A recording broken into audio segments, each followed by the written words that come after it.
What is up, Packers Nation? Happy Wednesday. Happy schedule release day. Welcome into an all-new episode of the Pack-A-Day Podcast. I'm your host, Andy Herman. You can follow me on Twitter at Andy Herman NFL. You can find the podcast at Pack-A-Day Podcast. Thanks, as always, for being here. It is a unique day on the Packers calendar, on the NFL calendar.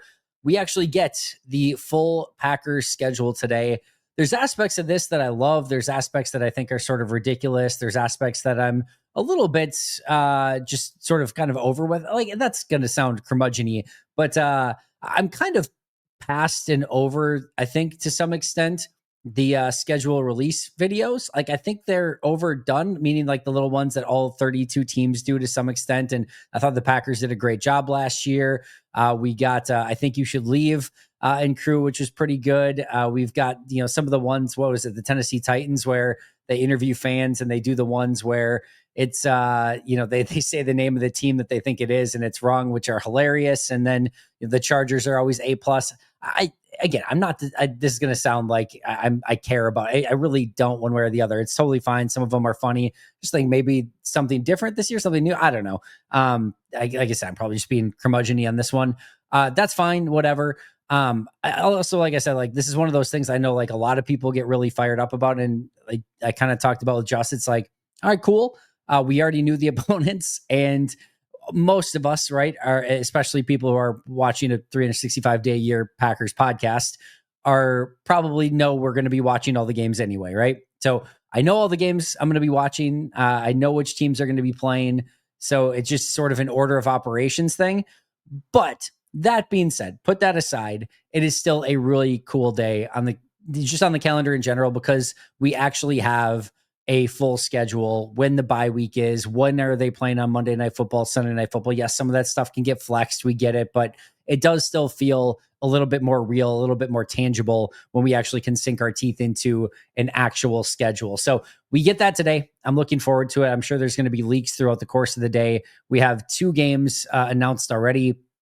Week 10, Packers versus Eagles on Monday Night Football. Week 16, Packers at Bears on Saturday.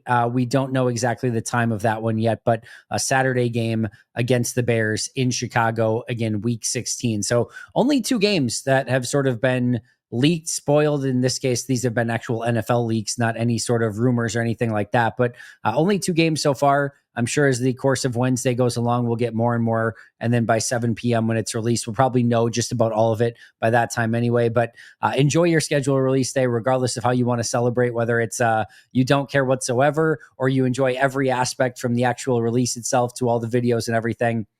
You be you, and just enjoy it. And again, we actually have something to sink our teeth into. By the way, regardless of where you end up on that spectrum, I am going to be doing a couple live shows. So as soon as it's released, 7 o'clock p.m., I will be on the Bleacher Report app live for 30 minutes, just kind of breaking everything down. Then probably about 8 o'clock Central Time, I will go live on YouTube as well. Just do kind of a live Q&A talking about the Packers schedule and kind of going over anything that anyone wants to go over. But we'll probably talk a little bit about the schedule. Well, I know we're going to talk about the schedule as well. So 8 p.m. Central Time on Wednesday, live right here on the YouTube channel.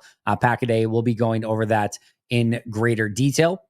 And then, of course, members Q&A is going to be Thursday, and happy hour will be Friday. So keep an eye out for those as well. Speaking about that members Q&A, if you've not signed up yet to be a Pack-A-Day Podcast YouTube member, make sure to do so. Shout out to Ben Reagan and Zilcherson for becoming all new Pack-A-Day Podcast YouTube members. Appreciate you guys a ton. Like I said, still plenty of time to sign up to get involved in those weekly Q&As as well. We got some news and notes to get to before we get to our main topic for today, which is going to be Packers to keep an eye on this offseason, which is an interesting and intriguing topic that I'm excited to go over today. But before we get there, I guess just really one thing. Per Jason Wilde, Elgton Jenkins, the reason that he has not been at voluntary team activities is because he wants the Packers to rework his contract. This is an interesting one.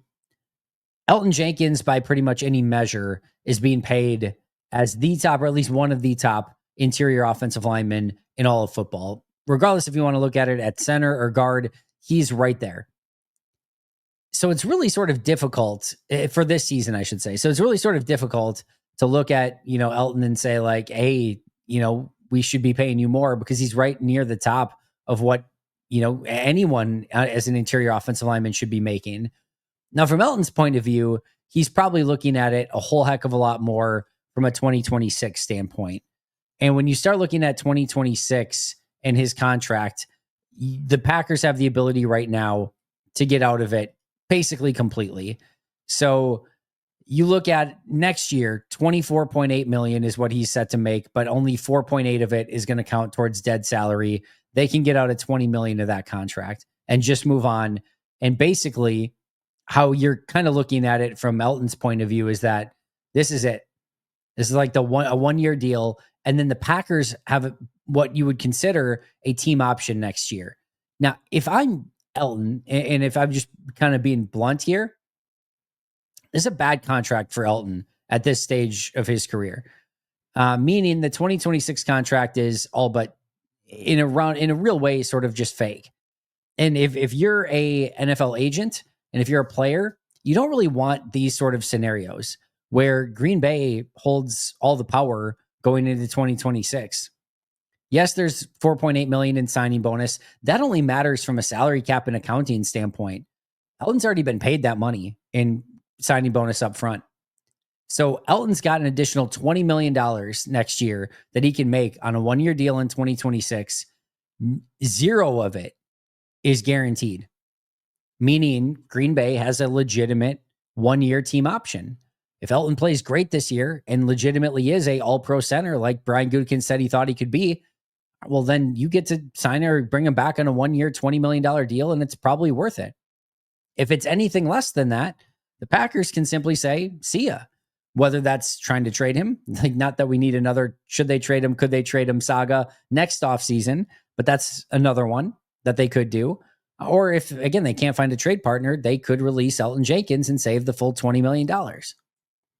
So all the power in 2026 is in Green Bay's hand, and none of it is in Elton Jenkins' hands. And I'm sure that is probably the bigger aspect of this. That's a problem. I don't think Elton's in a bad, state of mind contractually for this upcoming season. And his cap number is 17.6. Now you can argue maybe if you take the signing bonus that's already there, maybe the base salary is a little bit less than what, certainly maybe some other players are getting. So you could probably make a little bit more of an argument there. But if I had to guess, I would say 2026 is probably a little bit more of the sticking point there.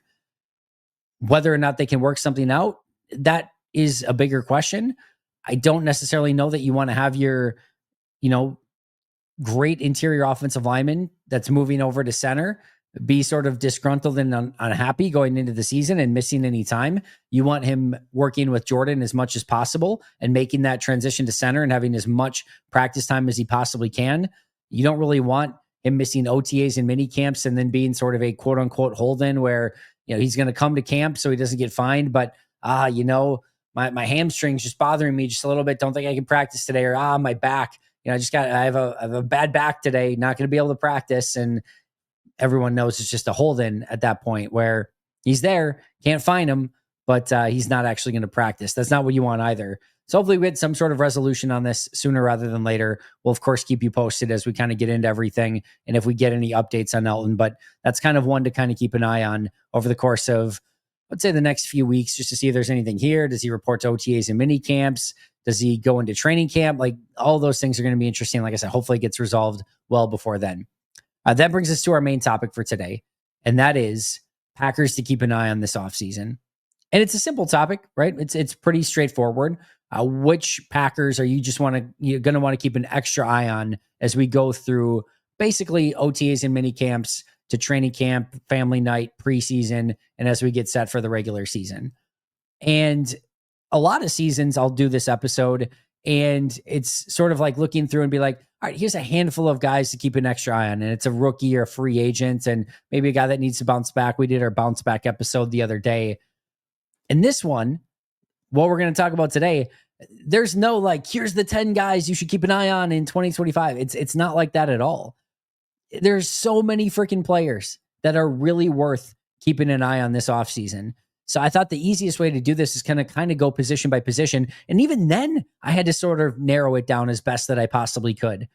Whether it is players that need to bounce back, like we've talked about, some really exciting rookies in some very unique roles, whether it's free agents that Green Bay brought in, whether it's guys that are in sort of now or never seasons, whether it's drama, Jane Reed, Elton Jenkins, Jair Alexander, whether it is players coming back from injury, Jordan Love, amongst other. Like, there is so much intrigue all throughout this team. And I think most of it's good intrigue. Like, there should be some players bouncing back, some players coming back from injury, some players that are expected to break out, some players that they did get via free agency or the draft that we're really excited about. So I think there's plenty to talk about here, and I think there's plenty to be excited about, but there is no lack of storylines and intriguing topics and intriguing players to keep an eye on this offseason. So let's go through it right away. Let's start at quarterback, as we usually do. This one's simple. It's straightforward. It's obvious. We don't need to dig into it anymore. It's Taylor Elgersma. No, I'm just kidding. This is Jordan Love. Yes, the Elgersma story is fun. Is there anything with Sean Clifford, Malik Willis in year 2 with the system, and so on and so forth? Sure. Awesome, great, wonderful, grand. Jordan Love is the story here. He's the one to watch. And I think the reason here being is that we still don't quite know who the real Jordan Love is. I've talked about this a lot. First of all, 3 redshirt seasons, basically. When he got in that 3rd year, finally, again in that Philadelphia game, looked pretty good. Got a little glimpse there, a little glimmer. Then beginning of 2022 is when he had that glimmer against Philadelphia. 2023, he first half of the season looks just first year starter. Not bad by any means, but not exactly special. Just kind of like all right, we established, I felt like we really established in those first 7-8 games of like, all right, he's clearly a starting quarterback. Let me be clear. That was not a guarantee going into that season. Like, it was assumed, it was thought, it was believed he was going to be a legitimate starting quarterback. There was no guarantee of that. There was a world in which Jordan started 2023 and it just did not go well at all. And you ended up in like a Daniel Jones sort of situation, whatever it might be, where it's just like, oh, yeah, this is just not going to work. But early on, we established that he is a starter. Like, he's clearly one of the top 32 quarterbacks in the league. Just didn't have still a feel of where he was. Then you get to the second half of 2023 and it's like, oh yeah, they did it again. Like, he's that freaking good. Green Bay found another stud quarterback. And going into 2024, you felt that way of like, holy crap, this they did it again. This is the 3rd one in a row. Jordan Love is him. They got him. They did it. They now have another stud quarterback. And then you get to the Philly game and he has the MCL injury and an immediate thought of like, oh my God, he's out for the year. And thankfully he was not, but he's very clearly hurt in a major way.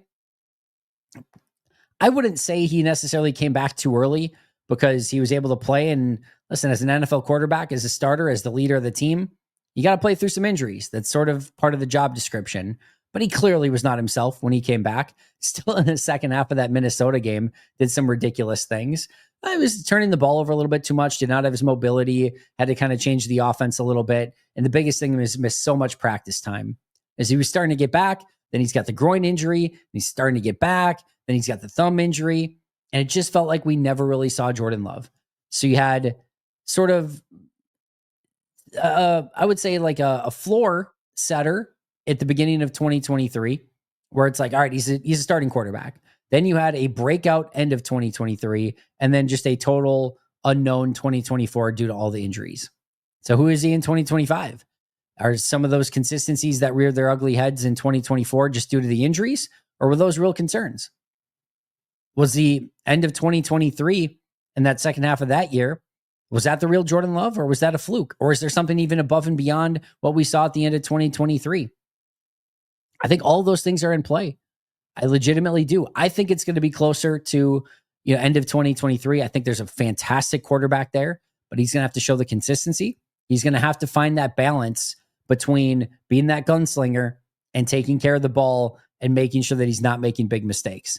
Because Jordan is at his best when he's wheeling and dealing and just freestyling and letting the ball rip. Good things normally happen when that's the Jordan that we see. But we also have seen some turnovers when playing that way. But when he got too risk averse in the second half of last year, you didn't see some of those superpowers come to fruition either. So Jordan hopefully being healthy all offseason. Remember, he missed the beginning of the installs in training camp last year because he was out with a contract dispute. So just there's a lot of missed practice time for Jordan. with contract stuff and then with injuries in 2024. If he can just practice in 2025 and be healthy in 2025, I find it almost impossible that we're not going to see a much better, much improved Jordan Love in 2025. But he is very clearly the player that you want to keep an eye on. At quarterback, goes without saying, pretty simple, pretty self-explanatory, but nonetheless, he's the one. Running back is Marshawn Lloyd to me. We know Josh Jacobs. I'm intrigued to see if Emmanuel Wilson, Chris Brooks can take a step, if any of these undrafted free agents are anything to write home about. But the main running back we need to talk about is Marshawn Lloyd. And I talked about it before. I'll talk about it again. Marshawn Lloyd at times in training camp last year looked like the best running back in camp. That is Josh Jacobs included. And I think Josh Jacobs is probably ramping up. He's a veteran. He knows how to get through a training camp and a preseason to get ready for the actual regular season itself when the rigors of the actual season sort of take place. But I digress. Marshawn Lloyd looked fantastic last year in camp, and he looked like he was going to be a big-time player. And Matt LaFleur has talked about him as somebody that they expected to be within the game plan last year, somebody that had that playmaking ability. And then even this year, when, prior to drafting Golden and Savion Williams, when Matt LaFleur was sort of asked about, who can help really pick up the slack for an injured Christian Watson from a playmaking standpoint, he brought up Marshawn Lloyd sort of unprompted, and him being somebody that can really probably be a playmaker within this offense. I am so intrigued by him. This could be one of those players that just struggles with injuries. It could be a player that just never quite lives up to the hype, or he could be everything as advertised. And remember, he was Daniel Jeremiah's best running back in the draft class for 2024. I really liked him from what I saw in college. I really liked him from what I saw in training camp. I think there's a big time running back here. I really do. A couple things that he's really going to have to figure out. Remember, in college, he had a big time fumbling issue. So that was a worry and a concern going into last year. We don't know if that's going to be a problem in the NFL because he didn't get really any carries because of all the injuries. And then the other thing is pass pro. That's going to be his way to get on the field, is by showing he can protect the quarterback when needed. That's going to be something he has to continue to work on. But I am massively intrigued as to what Marshawn Lloyd can bring to this offense and how he can be somebody that potentially is a game breaker and playmaker in the running game, and is really a sort of different flavor than what Josh Jacobs brings to the table. So for me, unquestionably, running back is Marshawn Lloyd. Wide receiver. This one's pretty easy. It's the entire damn wide receiver room. I am just beyond intrigued as to what's going to happen at wide receiver. Now, part of the way, I just feel like it's probably going to be Dobbs and Wicks and Reed and Golden as your top four. Watson will work his way back from injury. Savion Williams will get himself in a package or two here or there, and they'll try to get him involved and get him some touches. But it's probably just going to be a top four that's very similar to last year, except Golden instead of Christian Watson. That probably is what ends up happening. Even within that, right? How does Romeo Dobbs look this year going into a contract year? Is there an extra motivation there? Or is he just a little bit, still frustrated with his situation? And could there be more issues with Romeo Dobbs like we saw when he was suspended last year? I don't expect that to be the case. There's also still the question of hey, if Golden and Savion Williams look great and everyone else is looking good, is there still a world in which they could potentially trade Romeo Dobbs? I don't think so, but it's not out of the complete question either. When does Christian Watson come back? That's a big one. That's not an off-season question, but that's going to be an in-season question. Dontavian Wicks. Which Dontavian Wicks shows up? Heck, just the 2023 version would be huge, but I think we were all expecting something better than the 2023 version in 2024. That never happened. We got a worse version, one that just could not catch the ball for the first half of the season.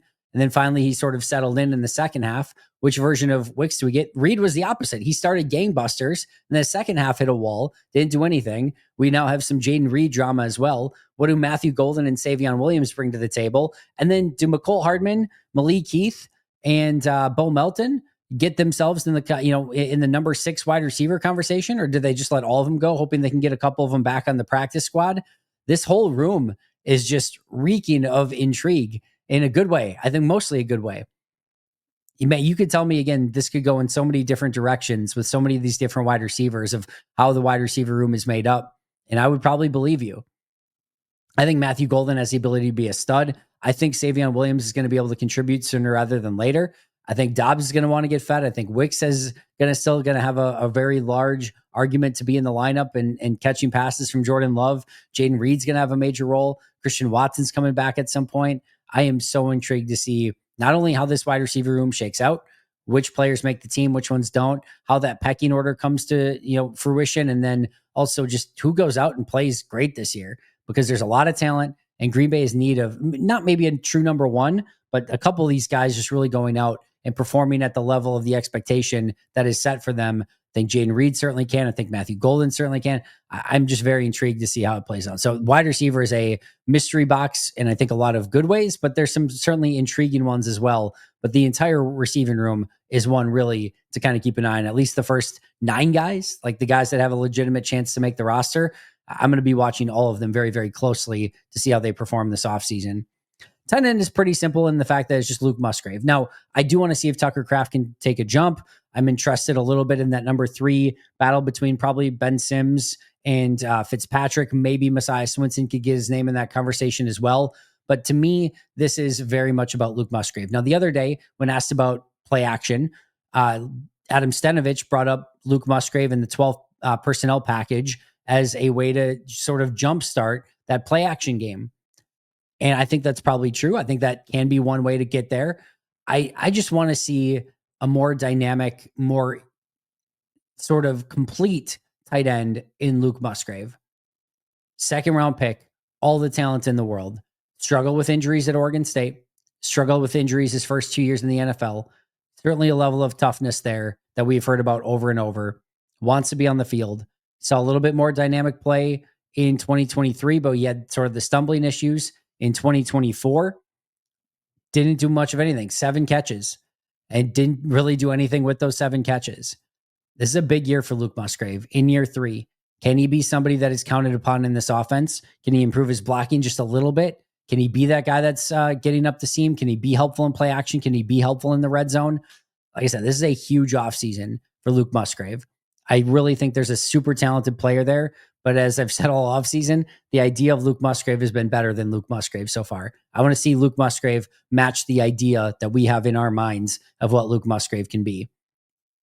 Offensive line, the left tackle and right guard positions are really what's going to be most intriguing to me. The Elton Jenkins situation that we just talked about and just how he transitions to center, that's a piece of it as well. There's a part of me that's interested in the entire Jacob Monk situation of him falling out of favor and not being active for a huge chunk of the end of last year. Is he still in the plans? Does he make the team? But this is really about left tackle. In that case, Rasheed Walker, Anthony Belton, Jordan Morgan, and right guard, Sean Ryan, Anthony Belton, and Jordan Morgan. Who starts where? And is there any sort of rotation that goes along with it? Or does anyone just grab one of these positions and say, that's mine? If you told me Rasheed Walker or Anthony Belton or Jordan Morgan started at left tackle, I would believe it. If you told me Sean Ryan or Anthony Belton or Jordan Morgan started at right guard, I would believe it. I'm still going to say that Jordan Morgan and Rasheed Walker rotate at left tackle to start the season, and Anthony Belton and Sean Ryan rotate at right guard. I feel more confident about Morgan rotating somewhere. Belton as a rookie is going to have to probably prove it a little bit more. But I think at some point, they probably want to prepare for Jordan Morgan, Aaron Banks, Elton Jenkins, assuming he's back next year, and then, probably Anthony Belton and Zach Tom in 2026. I think that's probably what you want to prepare for. So getting Belton and Morgan reps this year, I think is going to be important. And that's why I think you're going to see some sort of rotation. But even regardless of the rotation, things like that, who steps up, who plays well? Aaron Banks at left guard is another intriguing one to keep an eye on because he's new to the team. But I'm going to really be keeping a close eye on left tackle and right guard to see who wins those spots. Defensive line, or I should say interior defensive line, couple of them. To me, Kenny Clark, just what does he look like? Kind of bouncing back from what was a tougher season for Kenny, and not a terrible season. I still think he was instrumental in that defense being a top 10 defense this past year, but nowhere near the Kenny that we're used to. And that's always tough, is when you see a player who's been so freaking consistent throughout the course of his career, just not have that same sort of ability that we're used to. Can he bounce back and still have a really good season this upcoming year? Or is it just we've seen Kenny play his best ball and it's behind him? and this is just going to be the new Kenny. That's massively intriguing to me. And then Warren Brinson's the other one. Talked about him quite a bit in the deep dive. Just really impressed with the tape. Really think that he can come in and contribute right away. And I just want to see what that looks like. I know that Jeff Hafley the other day was very bullish on his defensive tackles, the 4 guys that were already there: Carl Brooks, Colby Wooden, Devontae Wyatt, Kenny Clark. And to some extent, I understand it. At the same time, as Justice and I have talked about, just feels a little thin. And I do think you're going to need somebody like Brinson to really step up and be another body, especially if there is any injuries in that room. So to me, Kenny Clark, Warren Brinson, the 2 interior defensive linemen, I'm going to be keeping an extra close eye on. Edge rusher, we could go in a few different directions. The real answer is LVN. You could really make an argument for Baron Sorrell and Colin Oliver as rookies and what they can bring to the table. And certainly what Colin Oliver brings is very intriguing because it's so much different than anything they've had on the roster. And then Brenton Cox is, I think, a player that really started to make a name for himself at the end of last year. Is there another step there for Brenton Cox, or does he just kind of peak out as a number 4, number 5 defensive end? Either way, that's intriguing to me. Even Enagbare is another player who I've talked about that I think he's going to have to earn his way onto the roster this year. I don't think anything's going to be handed to him, but there's no question here. This is all about LVN. For LVN, top 15 pick, there's pressure, there's expectations that come along with that. And the Packers, despite getting a 4th and 5th round pick, did not address this defensive end position in a significant way. And it very clearly feels like, while DeMarcus Covington is a piece of this and what he can get out of this defensive line, they are still in the firm belief that LVN is going to be a big-time player for this defense. If that's going to be the case, it'd be nice to see that happen sooner rather than later. All the talent's there, all the effort's there. He's never going to be the bendiest guy, but if he can start to put together a little bit of a pass rush plan, man, does it change the dynamic. If he can go to like 8 sacks and maybe 40, 50 pressures, that's going to add a lot to this team. So there's no question to me, LVN is a huge sort of shatter point player on the season. What I mean by that is a player that what he becomes or doesn't become is going to have a massive ripple effect on what Green Bay can be this season. I think he's right up there, because if he all of a sudden comes out and is really great and rushes the passer at a level that we have not seen from him and becomes a legitimate big time player at defensive end, holy crap, does that raise the ceiling for Green Bay. And on the flip side, if he's just a dude, number 4, number 3, maybe at best, rotational defensive end who ends the season with 4 sacks and, 18 pressures, it's not great. It's going to limit the ceiling of this team, specifically defensively. So I think he's a big-time player and what his outcome is. I'm going to be keeping an extra close eye on him as well. Linebacker, nothing super crazy here, but I am more intrigued now with Edgerrin Cooper, now that they said he's up to 240 pounds, just to kind of see what that looks like. And then the other one is Tyron Hopper. This is not a 5th, 6th, 7th round pick, undrafted free agent that it's like, all right, they brought this guy in, let's see what he can do. This is a top 100 pick. This was a 3rd round pick a season ago. Somebody they clearly liked a lot coming out of the draft and felt could make an impact on the team. And he did not at all in year 1. A little bit on teams, that was about it. Can he become somebody that is really truly competing with Isaiah McDuffie for that number 3 linebacker spot? I would love to see that. I do think there's talent there, but it wasn't all put together a season ago. If that looks better this year, then maybe he gets a little bit more of an opportunity. But I do think there's some talent there. I think it was probably a little bit overdrafted in the round, in the 3rd round last year, but I would just like to see him take that step, become a little bit more of a playmaker, and see if he can get some snaps on defense and maybe some specific personnel packages and some just positional groupings. That I would like to see from him, but he's going to have to take a step and really show that he's there as an off-ball linebacker that can come in and actually contribute. But he's going to be one that I think will help determine the depth of that position, but also if you've maybe got somebody that's a little bit more athletic and maybe a little bit better than Isaiah McDuffie as that number 3 linebacker. Corner, Jair Alexander, we know the story. We don't need to go into it anymore, but this offseason, there's few players that are worth more keeping an eye on just with whatever happens to him than Jair Alexander. But to me, it's Nate Hobbs coming in as a pretty significant free agent signing. They're going to try him outside. How does he look outside? What does he look like inside? What can he bring to this team? Did Green Bay find another gem, a diamond in the rough, or is he just kind of as advertised, or is he a little bit worse than advertised? I think he is going to have a major say on just how good this secondary can be, whether Jair is back or not. They're expecting a big-time performance from Nate Hobbs after that contract. Can he give it to them? That remains to be seen, but that's why he's such an intriguing player to watch this offseason.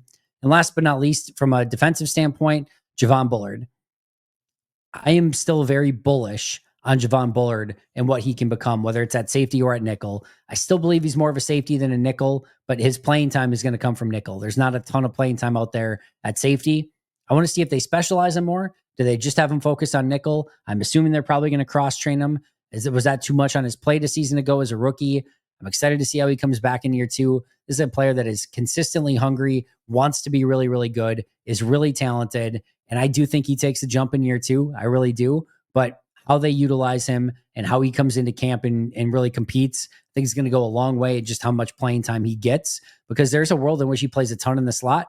There's a world in which if he looks awesome, he could maybe get into a competition with Evan Williams a little bit at safety for some package plays as well.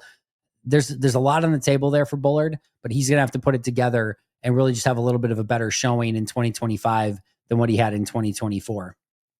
On special teams, it's all about kick returner, punt returner. We know the kicker, we know the long snapper, we know the punter, but I want to see who wins the kick returner and punt returner jobs, and I think there's a plethora of options that are out there. Whether it's McCole Hardman, we heard that Keyshawn Nixon's still in the mix. I think Marshawn Lloyd can return kicks. I think there's a lot of intriguing options at kick returner and punt returner. I want to see how that plays out. Then from a coaching standpoint, DeMarcus Covington on defense, Sean Mannion on offense. What can Sean Mannion do with Jordan Love? And what can DeMarcus Covington do with those pass rushers to help unlock them? A lot of talent there, not a lot of productivity, at least not as much as you would have liked in 2024. So the players / coaches that I'm keeping an eye on this offseason, Jordan Love at quarterback, Marshawn Lloyd at running back, the entire wide receiver room, Luke Musgrave at tight end, left tackle, right guard, basically, along the offensive line, Kenny Clark and Warren Brinson along the defensive line, Baron Sorrell, Colin Oliver, Brenton Cox, but primarily LVN at edge, Edgerrin Cooper and Tyron Hopper at linebacker, Jair Alexander, Nate Hobbs at corner, Javon Bullard at safety, and then kick returner, punt returner, as well as DeMarcus Covington and Sean Mannion as coaches. If I had to narrow it to three most intriguing players to keep an eye on this offseason: number one, Jordan Love; number two, LVN; number three, Matthew Golden. Those are the three I'll be keeping an extra eye on this offseason, because I think those three are big time Shatterpoint players just to try to set the ceiling and the floor for this Packers team in 2025. That's going to do it for me today. Thank you so much for joining me. I always appreciate it. I'll be right back here tomorrow breaking down the Packers schedule. And as mentioned, we'll go live at 8 p.m. Central Time on Wednesday, plus 7 o'clock p.m. Central over on Bleacher Report. Shout out to our All-Pro and Hall of Fame members: Most Hated Minnesotan, PJ Wynn, John Wild, Brandon Paletta, Boom Handle, Donna Lee, Lori Lord, Baby QB, David McCluskey, Donald Decker, Alex Wong, Peter Ritaka, Jay Zimmerman, B. Brown, Puerto Rican Packer, Dan Gessford, Dylan Patscott, SoCal Pack, Chris Rager, Izzy Roberts, Ian Ewing, Jake Koner, Carlo Delgado, Willie Winkle, Single, Jen Wright, Ian Hewell, and Matt Geiger. I'll see you guys tomorrow, but until next time, and as always, go Pack Go.